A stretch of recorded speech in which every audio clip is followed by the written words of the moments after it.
Welcome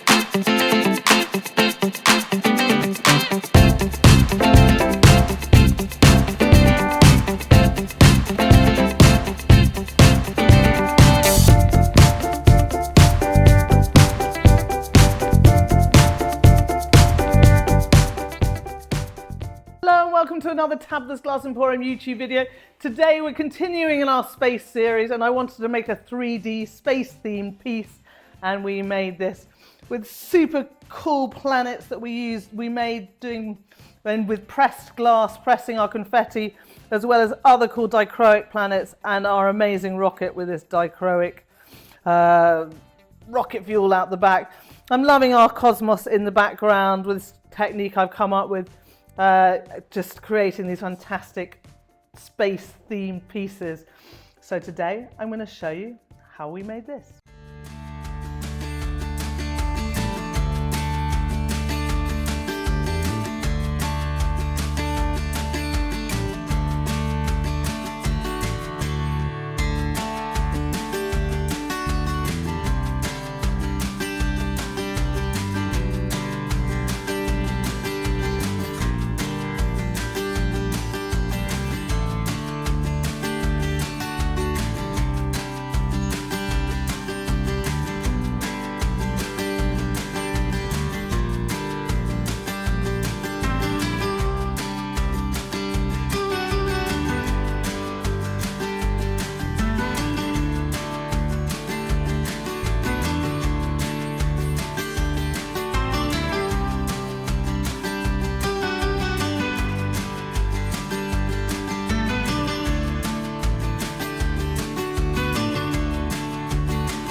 So for these projects coming up, I wanted to make some planets and I wanted to press them to make them as thin as possible.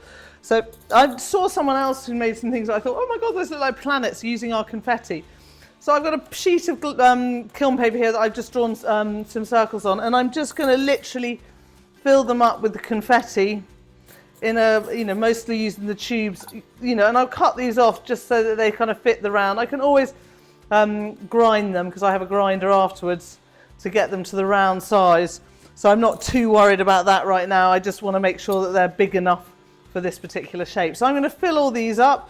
I've also got some of our planet Murrine I'm going to put in to make those into wafers, and we're going to press them as well, and we can have a look how it all looks when it's ready to go in the kiln. Here it is in the kiln, and you can see some bits. I've just pulled the kiln shelf off to show you guys, and things have shifted, so like that's all shifted, but it's going to happen. Some will work and some might not work, but hopefully we'll get enough of them that are good. I'm hoping this works. It's an experiment. So the freshly washed kiln shelf is going directly onto here.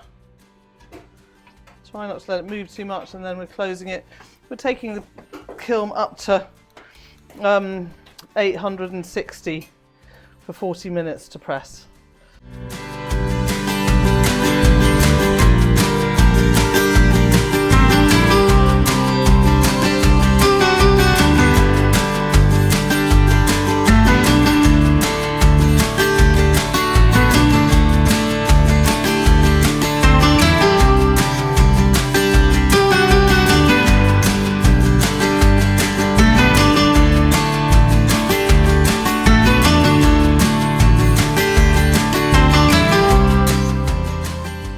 Make a little kind of nebula background sky.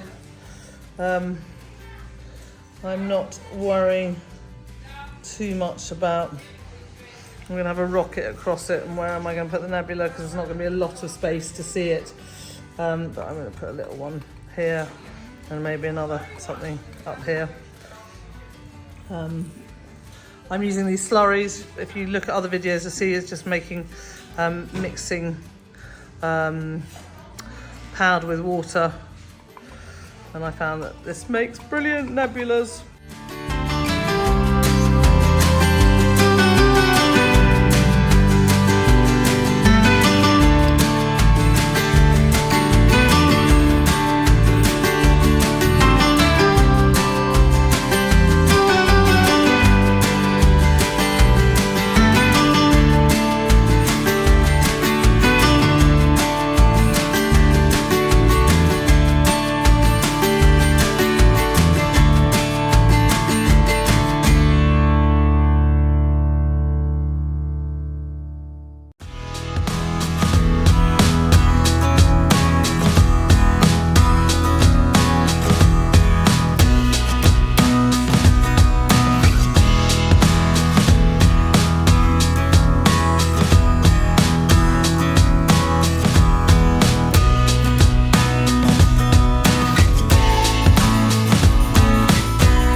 So I want to put the planets on. I took a photograph of where I kind of wanted things, and I'm going to put them on. I'm going to stick a bit of fibre paper underneath areas afterwards.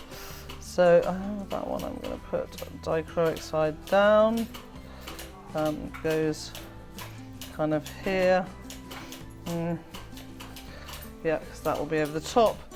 This is going to go over here. We've got ones like this that are going on here like this. Again, I'll have to move this down and get a bit of fibre paper to support that up. I've got half moons like this. This one wants to go here, but I want to, with this, because it's sort of under, I'm just going to tuck it underneath. That will go over it. I'm going to probably put fibre paper, or I might just hope that it will just melt together neatly. I've got this one that I'm going to tuck underneath there. I've got this piece that's going to go. I quite like this dot here as well. It sort of feels like a shadow of this, so I'm just going to put that one there. Well, that feels a bit maybe like that. And then this one is going to go under here like so. So this is all going to go in the kiln and be tack fused now. I'm just sort of checking it and making sure everything's where I want it to be. I'm just missing, there's a little green planet to go somewhere. I have no idea where it's going to show, so we're going to go with there and hope for the best. All of these are slightly guesswork where we're putting them. We've got the sparkle on. This is a piece for another thing, and this is going to go in the kiln and we can see how it looks tomorrow. Here it is, all the bits out of the kiln. I've sandblasted the back of some of them. Had a weird residue, which sometimes picks up off this the kiln. Now what I've done is I carefully stacked everything in place of how I'd like it, and I'm going to now sort of take it off, and I know that I want, for instance, this stack over here. Now I'm going to use other bits of glass to try and hold it up straight. So I'm gluing that stack there. I'm gluing this stack here, and I'm now going to work out where this stack is going. But I think as long as I put it somewhere like here, in a minute I'll measure and make sure it's that distance. 11, yeah, so it'll be fine there. So we're looking at triangles. We'll hold it up. So then I'll take the next one. And I know the next one's just 3 stacks, and it's 1, 2, and 3. That's where that one's being glued. And I'm going to run out of space because I put this on too far off the table. And then we'll flip the next one over. And I've messed the next one up, but I know that it's 1, 2, and 3.